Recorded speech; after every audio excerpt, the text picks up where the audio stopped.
Doctor, یہ لفظ سن کر آپ کے ذہن میں کیا آیا؟ زندگی میں سب پر تقریباً ایسا وقت آ ہی جاتا ہے کہ اس وقت میں ڈاکٹر سے بڑھ کر ضروری کوئی انسان نہیں ہوتا۔ دیکھیے، ایک انسان کے پاس جو اہم ترین چیز ہے، موسٹ امپورٹنٹ ٹریجر، صحت، سانسیں، یہ جسم، اور وہ کون ہے جسے آپ کے جسم کے اندر ایک ایک چیز کا بہترین انداز سے پتا ہے؟ ڈاکٹر ہی ہے نا۔ اور اہمیت اتنی ہے کہ انسان وہ باتیں جو اپنے کسی قریبی عزیز سے بھی نہیں کر سکتا، ڈاکٹر سے بے دھڑک کر دیتا ہے، اور باتیں راز بھی رہتی ہیں۔ لیٹ جاتے ہیں ہم ٹیبل پر اور اجازت دیتے ہیں، بھائی چیرو، مجھے کاٹو سرجری کے لیے، تو اتنا اعتماد تو کسی اور جگہ پہ نہیں کیا جاتا۔ لیکن مسئلہ یہ ہے کہ آپ جس وجہ سے ڈاکٹر کو برا بھلا کہہ رہے ہیں، اسپتال کے شیشے توڑ رہے ہیں، دھمکیاں دے رہے ہیں، بلکہ مار رہے ہیں، اس چیز کے اوپر تو ڈاکٹر صاحب کی اتھارٹی نہیں تھی۔ شفا نہیں ملی نا، میں ٹھیک کیوں نہیں ہوا؟ تو میرے بھائی، شفا تو رب تعالیٰ دیتا ہے، آپ اس کی بارگاہ میں جا کے فریاد کریں۔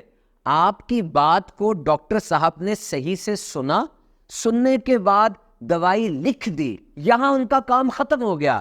ایک دفعہ اپنے آپ کو بھی تو دیکھیں نا کہ آپ نے میڈیسن کمپلائنس کتنی کی، جس طریقے سے دوائی کہی گئی تھی کھائی، صبح دوپہر شام 5 دن پرہیز کیا، یا یوٹیوب گوگل کے اوپر منہ مارتے رہے، ادھر ادھر سے سن کے سب کچھ ہی خراب کر دیا، اور اب سارا کا سارا الزام ڈاکٹر صاحب پہ ڈال دیا۔ دیکھیے، زندگی اور انسانی جسم یہ میتھس کی طرح، حساب کی طرح نہیں ہوتا، 1 + 1 = 2، نہیں، ایسا نہیں ہوتا، بلکہ یہاں پہ کبھی کبھار 1 + 1 = 0 آ جاتا ہے، سب ختم، اور کبھی کبھار 1 + 1 = 5، یعنی جو دوائی سے سوچا تھا اس سے زیادہ فائدہ بھی ہو جاتا ہے۔ ڈاکٹر پوری کوشش کرتا ہے کہ 1 + 1 = 2 ہی آئے، یعنی سب کچھ صحیح چلے، لیکن کبھی شفا ملتی ہے اور کبھی نہیں ملتی۔ اس کو ریلیکس رکھیں، سکون دیں، تاکہ نتائج بہترین آ سکے۔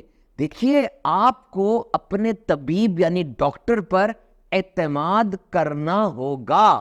اگر آپ کو شک ہے تو پھر آپ کو سکون کیسے ملے گا، ریزلٹس کیسے ملیں گے؟ اور پھر دیکھیے، یہ واقعی سچی بات ہے، آنکھوں سے دیکھی بات ہے کہ 36 گھنٹے کی لگاتار ڈیوٹیاں ہوتی ہیں، ہاتھوں میں انسان آ رہے ہیں جو کراہ رہے ہیں، جنہیں درد ہو رہی ہے، چیخیں مار رہے ہیں، اور پھر ہاتھوں میں ڈیتھس ہو جاتی ہیں، لوگ مر جاتے ہیں۔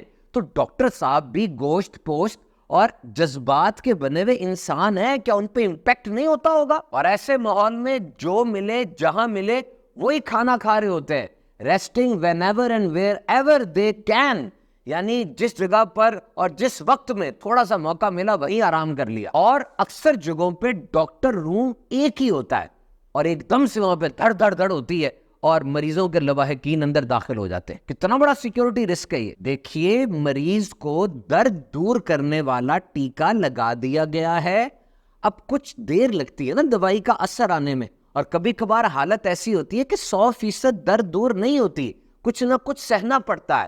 یہ جو آپ کی خواہش ہے کہ دوائی دینے کے بعد اب ڈاکٹر صاحب وہیں آ کر کھڑے ہی رہیں اور جناب ایک ایک چیز ہمیں سمجھا کر جائیں، تو یہ تو ڈیوٹی نہیں ہے، یہ تو ضروری نہیں ہے، بہت سی باتیں آپ کو سمجھ میں نہیں آئیں گی۔ اور پھر سینکڑوں مریض ہیں وہاں پر، کس کو کتنی توجہ دینی ہے، کیا ٹائم کس کو دینا ہے، یہ سب دیکھ کے چلنا پڑتا ہے نا۔ ڈاکٹر واقعی ایک اچھا ڈیسیژن میکر ہوتا ہے، فیصلہ کرنے والا ہوتا ہے، چند لمحوں میں اس نے ساری چیزیں سوچنی، آپ کی ہسٹری، آپ کے معاملات، اور پھر دوائی لکھ کے دینی ہے، صبح شام والی یا صبح دوپہر شام والی۔ ٹائم مینجمنٹ اور گول سیٹنگ، وقت کا صحیح استعمال بھی ڈاکٹر کو کرنا آتا ہے۔ گول تو اس کی زندگی کا مل گیا، ڈاکٹر بن گیا وہ۔ اور دیکھیں نا، آپ کے گھر میں ایک پلمبر نلکا ٹھیک کرنے کے لیے آئے، اور آپ اس کو سکھانا شروع کر دیں، یہاں سے پائپ کو موڑنا ہے، یہ ٹھیک کرنا ہے، یہ نہیں کیا، وہ بھی چڑھ جائے گا، اور آپ کو کہے گا کہ بھائی 10 سال میں نے جھک ماری ہے جو مجھے سکھا رہے ہو، اور یہاں گوگل پہ دیکھ کے، یوٹیوب سے سن کر، ہمسایوں سے پوچھا، کولیگز نے بتایا،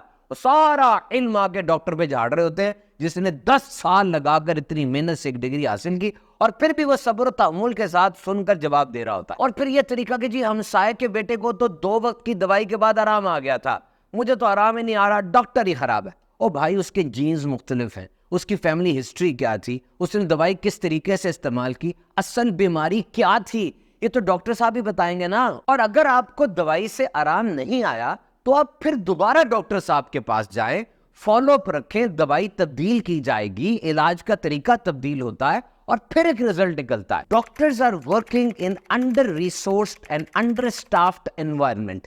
یاد رکھیں جس جگہ پر کام کیا جا رہا ہے وہاں پر سارے وسائل بھی نہیں ہیں اور وہاں پہ لوگ بھی کم ہیں جتنے چاہیے. آپ کے مریض کو علاج کے لیے خاص مشین چاہیے جو ہسپتال میں نہیں ہے, اور یہ ڈاکٹر کی ذمہ داری نہیں ہے کہ وہ مشین ارینج کرے. اسی لیے آپ کو کہا گیا کہ باہر چلے جائیں, کسی اور لیبارٹری سے علاج کروا لیں. آپ کے مریض کو ٹھیک ہونے کے لیے جس دوائی کی ضرورت تھی اس دوائی کو فراہم کرنا بھی ڈاکٹر کی ذمہ داری نہیں ہے. وارڈ کی صفائی اور بیٹھنے کی جگہ کا انتظام کرنا بھی ڈاکٹر کی ذمہ داری نہیں ہے, پورا سسٹم ہے.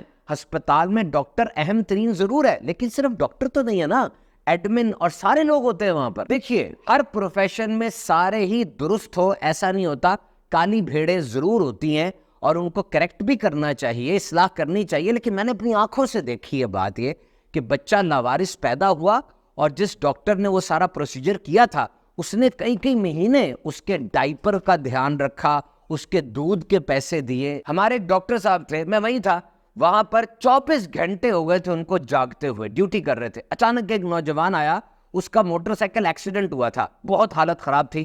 ڈاکٹر صاحب نے سب کچھ چھوڑا, سب کو مل بیٹھ کر اس کے اوپر ورک کیا, 5-6 گھنٹے لگائے, فالو اپ کیا, سب کچھ کیا. الحمدللہ وہ بچہ جاگ گیا, دوبارہ واپس آ گیا. اور اس کے بعد جب ماں باپ آئے, ماں باپ نے آتے ساتھ ہی ڈاکٹرز کے اوپر چڑھائی کر دی. اور مجھے واقعی بڑا دکھ ہوا کہ آنکھوں کے سامنے سرکاری اسپتال کے ایک بیڈ پر اس بچے کے اوپر اتنا کام کیا گیا اور انہیں یہ ریوارڈ ملا. دیکھیے ڈاکٹر کی تو ویسے بھی عزت ہوتی ہے, ڈاکٹر صاحب کہتے ہیں نا ہم, لیکن جو لیڈی ڈاکٹرز ہوتی ہیں ان کی تو خاص رسپیکٹ ہونی چاہیے, صرف مریض کو نہیں بلکہ مرد ڈاکٹرز کو, اور ہسپتال میں موجود جو دیگر کولیگز ہیں, دیگر جو لوگ ہیں, انہیں اپنی فیمیل کولیگز کی بہت زیادہ عزت کرنی چاہیے. گفتگو ہو یا کوئی بھی اور کام ہو, کبھی بھی باؤنڈری کراس نہ کریں, کیونکہ اوورآل حالات آپ کو پتہ ہے کیا چل رہے ہیں. بڑی اسٹرگل اور بڑی چیلنج ہوتی ہے ان خواتین کی زندگی میں. And women who are working in far flung areas, یعنی وہ خواتین جو دور علاقوں میں, گاؤں وغیرہ میں کام کر رہی ہوتی ہیں, جو ڈاکٹرز اور نرسز ہوتی ہیں, کتنے حالات وہاں ہوتے ہیں, نہ سیکیورٹی کا انتظام ہوتا ہے, نہ پروٹوکولز ہوتے ہیں, نہ وہاں پر ضروریات زندگی میسر ہوتی ہیں. اور پھر کبھی کبھار ایسا بھی ہوتا ہے کہ مرد سٹاف کو پورے ہسپتال میں ہر جگہ کی ایکسیس ہوتی ہے, وہ صفائی کے لیے یا دیگر کاموں کے لیے پورے ہسپتال کی ایک جگہ پر آسانی کے ساتھ جا سکتے ہیں. یہ بھی تو خطرہ ہے نا, اس کو بھی مینج کرنا چاہیے. اور ان کی کینٹینز کے حالات میں نے خود دیکھے.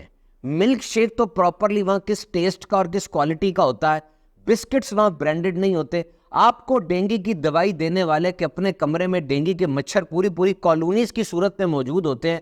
اس حالات میں تو ان کی سٹرگل ہے. اور پھر لیبر روم میں دیکھیے جہاں بچے کی ولادت ہونی ہے, وہ ایک عورت آئی ہے, اس کے ساتھ پورا خاندان آیا ہے. اب کوئی ذرا سی اونچ نیچ ہو گئی تو پورا خاندان چڑھائی کر دے گا, اور ایک وہ بیچاری لیڈی ڈاکٹر اکیلی ان کی اس پورے رات, ان کے اس پورے غصے کو برداشت کرنے کے لیے کھڑی ہوئی ہے. اور آخر میں ایکسیٹر یونیورسٹی کی ایک تحقیق ہے جو 22 ممالک کے مریضوں پر کی گئی, کہ وہ لوگ جو ایک ڈاکٹر کو پکڑ لیتے ہیں, فیملی ڈاکٹر کا کانسیپٹ بھی یہاں پر آ جاتا ہے, اور اس ایک ڈاکٹر کے پاس مسلسل جاتے رہتے ہیں, کم از کم 2 سال. یہ جا کر ان کی کمیونیکیشن آپس پر ڈیولپ ہوتی ہے, حالات زندگی کا پتہ چلتا ہے, فیملی ہسٹری کا اچھے طریقے سے پتہ چل جاتا ہے, باڈی ٹینڈنسی کا پتہ چل جاتا ہے.